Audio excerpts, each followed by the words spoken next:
بینەرانی عزیز دووبارە سەڵاو خۆشحاڵین لە بەشی دووهەمی ئەم چاوپێکەوتنەمان لەگەڵ مامڕۆستەم هاتینەوە خزمەتتان دووبارە بە خێربێتەوە مامڕۆستەم بەڵێ لە کۆتایی بەشی یەکەمی چاوپێکەوتنەکەمانە باسمان لە بارودۆخی گۆڕان و هەڵبژاردنەکانی بڵین کوردستان کرد باس لەوە دەکرێت ڕایەکەیە دەڵێت کە لە هەڵبژاردنەکانی حوتی سێ عێراقدا مامڕۆستەم لە ناو ماڵەکەی خۆی مەبەست لە کەرکووکە شکستی هێناوە ئەمە تا چەند ڕاستە و بۆچی وڵا ڕاستیەکەی شکست نەبوو ئێمە ئیمکانێتمان هەرەوە نەبوو ئەوان ئەوە حیزبە بە هەموو پارە زۆرەوە ئێمە بزوتنەوەیکی تازەین و ڕەنگە بە تایبەتی بۆ کەرکووک باش حەزم نەکرا ئێستا بەڵام ئێستا فەرقیە لەگەڵ پار ئێستا بڕۆ ناو خەڵک ئێستا دان بەڕاستیەکانانە تەزویری زۆرمان لێکرا تقریبا ئەمریکەکانیش پشتگیری ئەو تەزویریان کرد ئەجنا معقول لە شارەوە کەرکووکایمە هیچ دەنگ نێنین ینی هەر تەوقم لەگەڵ ڕەنگە بڵێن بەشی دوو کورسیا کردبێ هەر لە حوشەی خۆمان و ماڵ ئامۆزا و ماڵ ئەو خەڕووبنکانەی کە ڕۆشتین و هەر تەوقەمان لەگەڵ گۆڕان خوازگان کرد ڕەنگە بای بڵێم دوو کورسی زیاتر بووە بەڵام ئەمان سونوقەکانیان بەش کرد بینی یەکێتی و ئەلاوی شەشیان نابە و شەشیان نەبە خوان ئێستا ئەترافەکەن خەڵکمان هەیە کاڵێ چۆنیان دابش کرد و دەنگکان سونوقەکان ئەمە لایەک ئەوان پارەیە زۆران خست بۆگەڕ ئێمەش خۆمان و گیرفانی خۆمان بوون ئێمە ئەو ئیمکانێتەمان نەبوو ئەو بە تایبەتی پارتی وکێتی و حیزب عەرەبیەکان لێگەڕین سونە و شیعوانە حقمانێ بە بەڵام حیزب کوردەکانەوان ئیمکانێتێکی زۆری پاریان لەبەردەسا بوو مەفتوح بوو بە ئارەزوی خۆیان ئێمەش ئەوەی کە هەمان بوو هەموو خەڵکە زانێ ئیمکانێت ئێمە چۆنی بوو لەبەرەوە ئەوە ئەیناوە شکست نییە ئەوە بەڵام بۆ جارێکی تر بۆ هەڵبژاردنێکی تر ئەبینن ئەمە ڕای تۆیە بەڵام ڕایەکیش هەیە دەڵێت کە هۆکاری بڵین شکستی بزوتنەوەی گۆڕان و خۆت ناوی شکستی لێناڵی دەڵێ هێندە ئیمکانیاتمانە بۆ هۆکاری ئەم شکستە بۆ وەک دەگەڕێتەوە کە مامڕۆستەم کەسێکی سەربازی بووە و بە زمانێکی سادە قسەی کردووە نەک بە زمانی سیاست و ئەو زمانی کە خەڵق قەنەعات پێ بکە ئەمە تا چەند ڕاستە وڵی نازانم تا چەند ڕاستەوە کرد سەر ڕێی خەڵک بەڵام ئێمە خۆ زمانی زبر قسەمان نەکرد لەگەڵ خەڵک بە هیچ نوع زمانە زبرێت بە ئەکسۆمە باسی تەباییمانە کرد باسی برایەتیمانە کرد حتا باسی ئەومانە کرد وتمان بە محافظ مەسەلا بەڕین بۆ نمونە شەرت نییە کورد بێ عەرەبیا تورکمان بێرچی بێ مهمە پیاوێکی باش بێ بتوانێت خزمەتی شارەکە بکە فەرمۆ 8 ساڵ کەرگوو بەدەست کوردەوە بوو ئەنجومەنی پارێزگا کورد محافظ کورد هەموو مدیر شورتەکان زۆربیان کورد مدیر شورتەی کەرکووک کورد ئاسایش دوونەوە ئاسایشی یعنی هەموو شتەکان کورد بەڵام چیان لێکردوە ئەبڕۆ حاڵی کەرکووک ببینە ئێستا لەم مینبەرەی ئێوەوە لەم کەناڵەوە هەموو ڕەنگە خەڵکی کەرکووک ببینم ئەو شایدێ من نزانم کەرکووک چی تایسە چی کام جادەی بۆ کراوە کام خزمەت گوزاری کراوە ئێستا خەڵکی من باسی خزمەت گوزاریمانە کرد ماگەر بچینە بەخا واتان بۆکەنمەتان بۆکەین من ڕاستمانە دەریش کەوت ئەوەش ئەندامە ئێمە لە بەخا چۆن هەموو ڕۆژێ دەنوکیان لەسەر چاکسازی و نێشتنی گەندەڵی و خزمەت گوزاری بۆ کەرکووک وانە ئەوانەی کە چەند ساڵە لەوێن چیان کردووە لەبەر ئێستا خەڵک گەیشتە و قەناعەتی وردەوردە کە ئێمە بەڕاستی ئەمانوێ خزمەتی خەڵک بکەین لە کاتی هەڵبژاردنەکاندا ڕخنەی ئەوەیان لە تۆ دەگرت کە تۆ لە کەرکووک هێندەی باسی بودجەی کەرکووک و نەبوونی خزمەت گوزاری دەکرد و لەگەڵ تورکمان و عەرەبەکان کۆوە بوویتەوە هێندە باست لە گەڕانەوەی کەرکووک نەئەکرد بۆ سەر کوردستان لە کاتێکدا کوردەکانی کەرکووک تینووی ئەو مەسەلەیە من ناڵم ئیمانم بە مادەوشت نییە من ئیمانم بۆیە کە کەرکووک کوردستانیە چ پێویستەکە ئەمە بم بە باگوێی خەڵکە وەڵا کەرو بگە بۆ چۆ بگەڕێتەوە کەرکووکی کوردستانە بەڵام ئێستادا لە دەروی کوردستان ئەزانم ئەمان وایان لێک ئەینا کەرکووک لە کێ بپرسم کەرکووک مامداتێ قانە ئەڵێ چارەنووسی خۆ دەبێت خۆت دیاری بکەیت نەک تەمایلی بۆ بکەن هاندەران من لە خەڵک داوا ناکەم کەرکووم بۆ بگێڕەوە خۆ بەبێ کەرکووک بگێڕم بۆ خۆم کەرکووی خۆمە وەکو باسم کرد ئەنجومەنی پارێزگا کووردە محافظ کووردە مدیر شورتە کووردە دار و بردووە مدیری هین مامۆستا هینە هونەرە هینی مەسئولی غازی شیمالی پێڵەن غازی کوردستان مدیری شەریکە دار و بەر هەمووی کووردە چ پێویستەکە منم دەم باگوێ خەڵکە بڵێم وەڵا ئەگەر وا بکەین ئینشەڵا کەرکووک گێڕینەوە بۆ لە کێ بگێڕمەوە بە شاری خۆی مێزانم و هەتا ئەو ڕۆژەی کفن و دف نەکرێن هەر بە شارێکی کوردستانی شەزانم خۆ منگوان قسەی بخۆ بۆ مادەی 140 مادە من ئیمانە بە مادە نیە من ئەم مێزە ئەم گڵاسایی خۆمە چ پێ ئێستاگای استیفتای لەسەرکەم و بیخەمە ناو مادەوە من خۆم ئیمانی مادەی 140 نییە ئیمانم بە ئەوەیە کە کەرکوو کوردستانیە تۆ ئێستا لە کەرکووکەژیت لە کەرکووکەژیت لە سلێمانی لە سلێمانی ئاگاد لە بارودۆخی کەرکووکەیە ئەی ئاغام لێتی چۆن لە دوورەوە یان وەڵا ناواقعەکەی ئەچم و چون من خۆ هەر بە سەردانە خۆ من هیچ پۆستێکم نەبووە لە کەرکووک حتاکە وەکو هەڵسوڕاوێکی بزوتنەوەی گۆڕانی سەردانی دەکەی ئەی چۆن بارودۆخی گۆڕان چۆنە ئێستا گۆڕان باشە ئێستا لە پار باشترە دەڵێن هەڵە گەورەکەی گۆڕان لە مامەڵەکردن لەگەڵ کەرکووک ئەوە بووە کە بە هەمان چاوی سلێمانی سەیری کەرکووکی کردووە احتیمال هەویش خۆ هەموو کەسێک هەڵاکە ئێستا مەسەن بەڵەنگە لە خود بەدانمانە مەسە کەرکوو حەزی لە زیاتر تونوتیژیە زیاتر ڕقبی بەرامبەر تورکمان و عەرەب ئەوانە بەڵام وەکو پێشتر باسم کرد باوی ئەوە نەماوە تۆ بە تونوتیژی قسە بکەی فڵان والیەکەم و ئەوالیەکەم و عەرەبواکەم و تورکمان باوی ئەوە نەماوە ئەبێ پێکەوە بژیت واقعەکە هەیە چۆن ئێمە و کوردین واقعەکە و تورکمانیش هەیە واقعەکە و عەرەبیش هەیە اینجا بە زۆر هێنرابێ دەرکرابێ ئەمان چییە ئەبێت تۆ معاملەت باش بێ بەسە لای سەب بۆ نمونە برێن جەنابەت دەبێ بە محافزی کەرکووک کە خەڵکی کەرکووک بە کورد و عەرەب و کەمایەتەکانەوە بە تورکمان و بە ئاسووری باموویەوە کە زانیان تۆ باش خزمەتی خەڵکەکەی حەزەکەی خەڵک پێشکەوێ حەزەکەی ژیانی خەڵک و گوزارانی خەڵک باش بێ عەرەب بێ تورکمان بێ تەیدت ناکەن ئێمە وامان قسا کرد بە خەڵک وتمان ئێمە بێنە سەر حکوم فەرق ناکەین مەسەلەی سەر سلێمانیە با 100,000 عەرەبی تیا بێ کەی موشکیلێ مهم سلێمانی کوردستانە تۆش کەرکووک بە کوردستان ئەزانی حەزەکەی محافظ بکەرە عەرەبیا بکەرە تورکمان کەی موشکیلێ مهم شارەکەی خۆتە دوکانێک هی منە ئەو دوکانە تورکمانێکی تێ بکەی عەرەبی مهمە تاپەکەی منە بە تاپۆ بە مەڵگی منە کەرکووک بە مەڵگی کوردستانە کەس ناتوانین لاری لەم بکە ئەو برادرانی کە لە بەغان لاری لێکن هەر مادەی بۆ دۆزنەوە و شێر و ڕێوی بۆێنەوە و لە دەستورە هاتبێ ناتمنیمانم بۆ نیمانم بۆیە کە کەرکووک کوردستانە ئەو ناوچە دابراوانە ئێمڕۆژ نەبێ و دە ڕۆژی کەش بێ بە هەر بەسی لێک بێ ئەبێ بگەڕینەوە بۆ کوردستان و بەڵام کوردستان سەرکردەکانی خەڵکی کوردستان باش معاملە ناکەن مەسەن سیقەیەکی وایان دروست نەکردووە کە کەرکووک بگەڕێتەوە بۆ کوردستان خۆش ئەژی ئەلەوە سلێمانی و هەولێر لە بەردەست خۆیانە نییە ئەو حاڵمانە ئێمە مزارەمان لە چێ کرد خۆ پیشاندان لە دژی چێ خۆ دژی بەغا نەبوو دژی حکوومەتەکەی خۆمان بوو ئێکەرگۆ لەم حاڵی ئەوە زۆر جوانە منش پێم وەسەرەوە ئەومان بە چاوا دەمە بەڵێ تۆ خۆش بگوزارێ سەرەت و سامانەکە بە عەدالەت دابەش بکرێ مەکتەب و خەسەخانەکان چاک بکرێ ژیانی تەلەبە و گەنج خۆش بکرێ وەڵا لەوانەیە بڵێم حەویجەش بێ ئەڵێ بمخەنە سەر کوردستان خەڵک حەزی لە ژیانی خۆشە تۆ چۆن حەزەکەی ژیان خۆش بێ خەڵکیش حەزی لێکە بەڵام ئێمە تا ئێستا هیچ لەوەتی کەرکووک لە بەردەست خۆمانایە با بڵێن کردەوەیکی وا نەکراوە عەرەب و تورکمان و کەمایەتەکان بڵێن چەپڵەمان بۆ لێ دەمرن بەڵای بە قوربانە بمانخنە سەر کوردستان ئەوە حاڵ هەولێر و سلێمانی دۆکە کە باشە معقولە لە دهۆک کەسێک نەبوو دەنگ بدا بە پارتی بە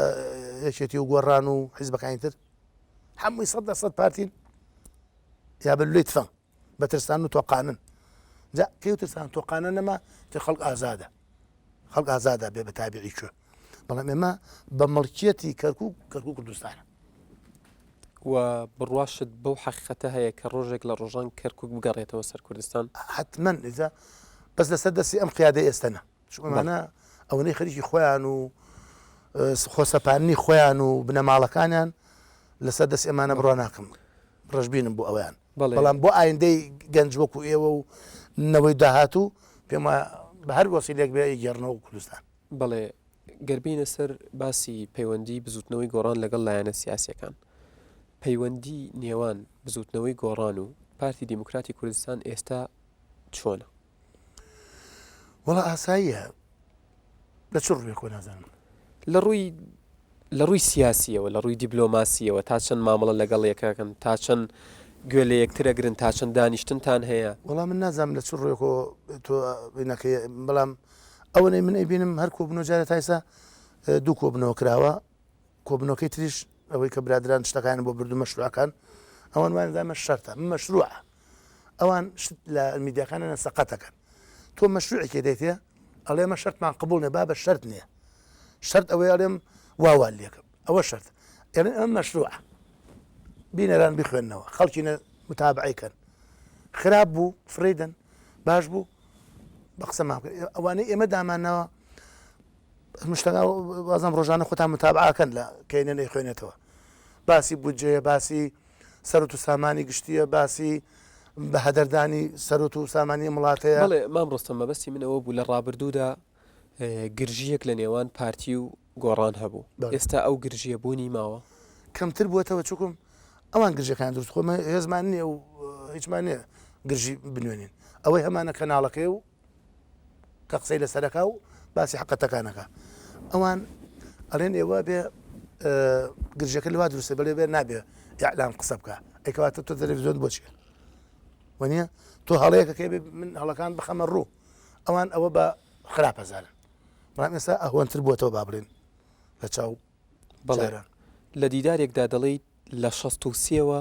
ئەیبوعاری پارتیمان لایە گەر ناچار بکرین بڵاوی دەکەینەوە مەبەستە چییە لەوەی ناچار بکرێن و ئەو ئەیبوعارانە چین ئەیبوعارەکان زۆر میتر خۆ مەسەلا نەموتم هەموو کەسێک غەڵەتیشەکە کە تۆشوە مەزان شۆڕش کرا لە 63ەوە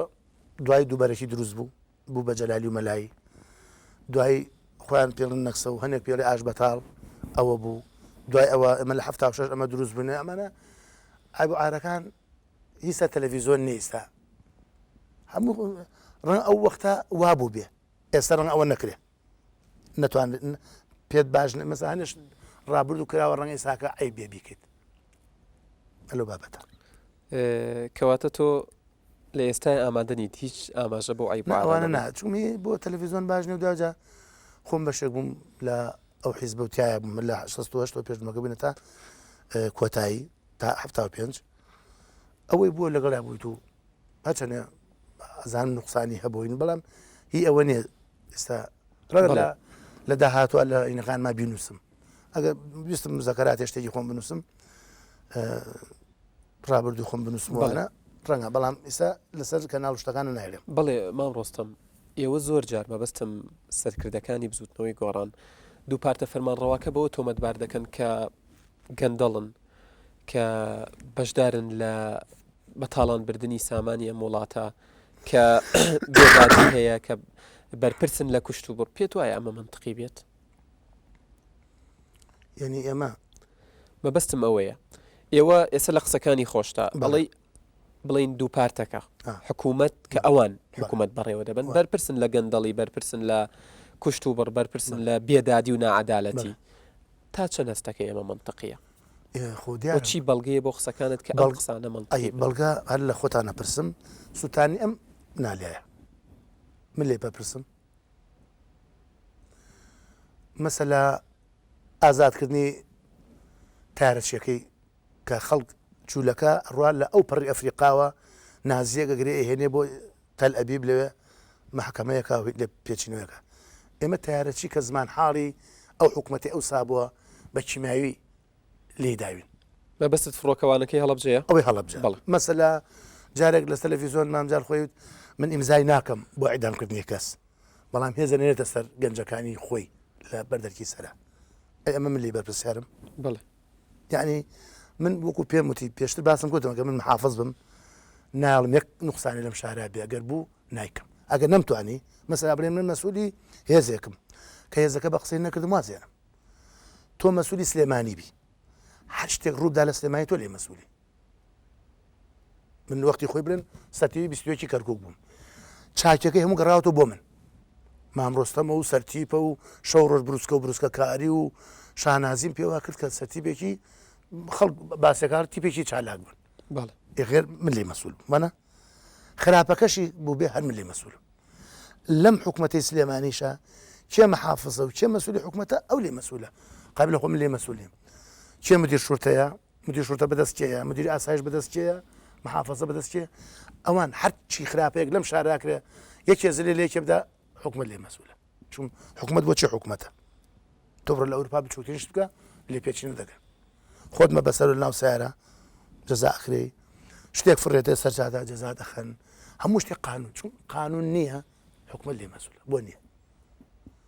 یان هەر سێرەکەی بۆ ئەوە قانون هەیە هەر ئەنە کەزانی دوو کەلیمە دەرەکەن فڵان کەس ئامر خەبزیە بۆ لە بەردەیەکی سەرا تەشیری بە نامکێ کرد با بە تەماتە ئەگرنە ڕئیس جمهور و پێڵاوەگرنە ڕئیس ئەمریکا و هیچی نییە یا با قسەکانیشان چییە ئەداوای ئازادیان کردووە بەڵێ مام ڕۆستەم ڕخنەی ئەوە دەگیرێت دەوترێت کە نەوشیروان مستەفا بەشدار بۆ لە دامەزراندنی کۆمەڵی ڕەنجدەران و لە دەستەی دامەزرێنەری یەکێتی نیشتیمانی کوردستانیش بووە من دێمەوە سەرەوە پرسیارە بۆچی لە ناو یەکێتیدا نەتانتوانی گۆڕانکاری بکەن لە کاتێکدا دوای ڕاپەڕین نزیکەی 15 بۆ زیاد لە 15 ساڵیشەوە لە ناو یەکێتی بوون و ئاگاتان لە کورتیەکان پرسیارێکی جوانە و ئێمە کە هاتینەوە برن کوردستان لە 91 کوردستان ئازاد بوو جگە لە کەرگوو کەرگوشمان کرد دوای لیانسەینەوە هەموو بەشەکانی لە 92 انتخابات کرا لەبەر انتخابات تا وەختەش باش بێشتا یەکێتی انتخابات کرا کە انتخاباتمان کرد ئەوە پەرلەمان و حکومەت دروست بوو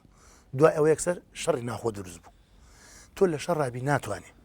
ڕۆژێ شەڕ لەگەڵ ئێران ڕۆژێ شەڕ لەگەڵ عێراق ڕۆژێ شەڕ لەگەڵ پارتی ڕۆژێ شەڕ یانی لەناو ئەم شەڕانە شەڕ لە دوای شەڕ ڕۆژێ لەگەڵ جوندول ئیسلام ڕۆژێ لەگەڵ نانکوێ یعنی ئەو وەختەی کە فرسەت بوو چاکیکەین حکوومەتی عێراقی نەما شەڕی ناوخۆ نەما هیچ نەما هاتین سەرودڵی یەکێتی مانگە کاکە وەزع وا ناڕوە ئێمە وا بڕایەتی نامێنێ وا بڕە ناشین ئەبین بەڕاستیمە خەباتمان بۆ نەکرد من بۆ پێشمەرگە نەبووم یانی لە زیاماوم ئەی بۆ پێشمەرگە بووم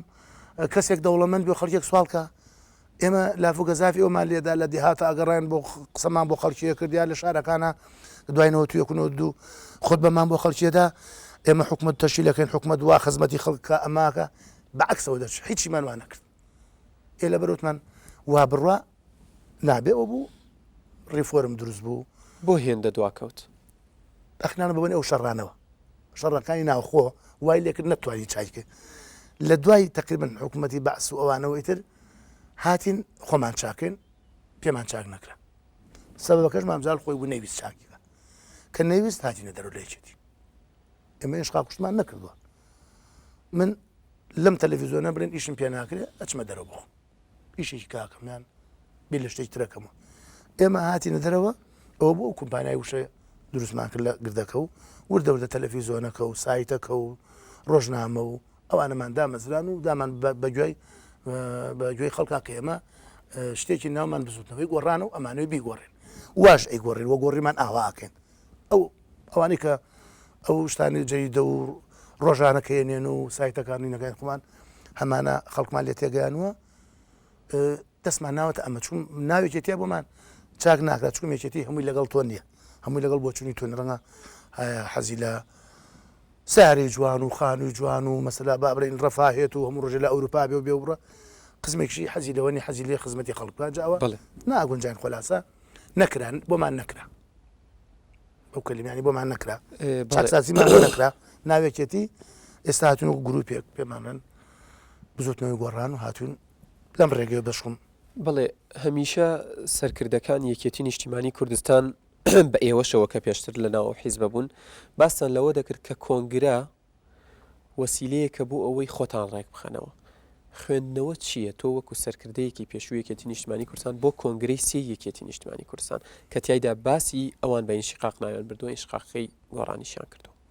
ئێوان کەیف خۆیانە خۆ بەڕاست شەپا قساکەن ئەوان سوڵتەن موتەمەریشان بۆ خۆیان بەستووە ناومان ئیشقاق ئەنێن جاریوان ناومان ئەرەدەسی دەرەکیان لە پشتە ڕۆژی ئەڵێن من بە فیتی بێگانەیە ڕۆژە لەنەمە ئایدی نازانم ئەمەی کەی سەر سەرۆکی پەرلەمانە نەجەفیە نازانم هەر ڕۆژی بختیارێکمان بۆکەن بەڵام خەڵکو و خۆمان نەزانین گۆڕان چییە و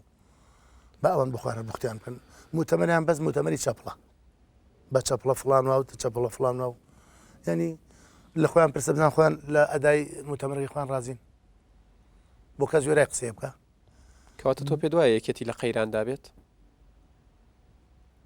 یعنی لە خراپا بێ لە قەیرانێکە و لە ناو کێشایە ناو کێشەیەکە و بۆی چارەسەر ناکرێت وا چارەسەر ناکرێت ئەبێ هەموو کەسێک کە ئێوە چاکسازی وای لە خۆت و دەست پێ بکەیت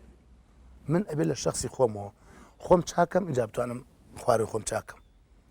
ئەوان ئەیانوێت لە خوارەوە چاکیکەن لە خوارەوە لەسەرەوە چاکرێ ئەڵێ ماسی لەسەرەوە بۆگەنەکە ئەو لەسەرەوە لێقنە بێ ماڵ خراپێ خەتای سەرگەورەی ماڵە یعنی کەسەرەوە نەویست خۆی چاکە چاک ناکرێت بەڵام قەراریان دا خۆیان چاک نەکەن باسی نجێفیت کرد بەوە من پرسیارێکم هات لە مێشکدا دەڵێن پارلەمانتارانی بزوتنەوەی گۆڕان کێشەکانی کوردستان دەبەنە بەغدا و ناحەزانمان پێخۆشەکەن دەستمان خۆش بێ ئەوی بێنەشوە ئەچینە بەردەرکی سەر هاوارەکەین سەرکوتمانەکەن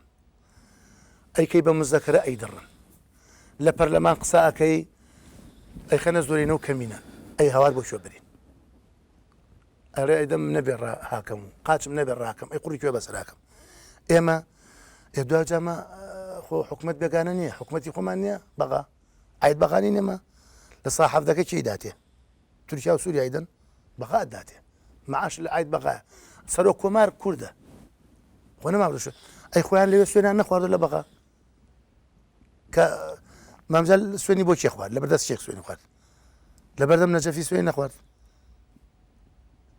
بردمان تا ئێمە لە چوارچێوەی عێراقا ناژین خۆمەجیا نەبووین ئەگەر دەوڵەتێکین وەڵایی لەگەڵ تام عیبە مە بچین لای دەوڵەتی کە شکوای خۆمان بکەین ئێمە لە چوارچێوەی عێراقێکی فیدراڵاشین لە چوارچێوەی لێرە سەرکوتت بکەن و خەڵکت بفرێن و دەکەس لێ شەیدکەن و ئەی معاشت ببڕن و ئەی نەچی لە بەغا باسی نەکەین بچین بۆ چوو ئەگەر شوێنێکی کە هەیە شکوای بۆ بەرین یان حکومەتێکی تر کوردی هەیە لێرە یا شخصێکی مەرجەیەکی باش هەیە لە ناو کوردستانە بە قسەی بکە ئەم دوو حکومەتە حکومەتی ئەولێر و سلێمانی تا شکای بووە ئێمەش وەکۆم عالەمە هەشت ئەندامی پەرلەمانمانێ و نوقسانەکانی ئێرە بردمانتە پەرلەمانی کوردستان بە قسەمان ناکەن ئەیبینە بەقا وەڵا لێت ناشارمە بینە لە هایش ئەیبینە ئەمە متعیدش و بردوشمانە دەست ئەکەین بە هزار کونا بۆ نوقسانی بۆ ئەم هاواریم خەڵکەوە بێ مەبەستە چییە حکوومەت هێرێم و بڵین حکوومەتی سلێمانی هەولێر لە ئێستا حکوومەتێکە بناوی حکوومەت هێرێمی کوردستانەوە زانم بۆ حسابەکەم وانە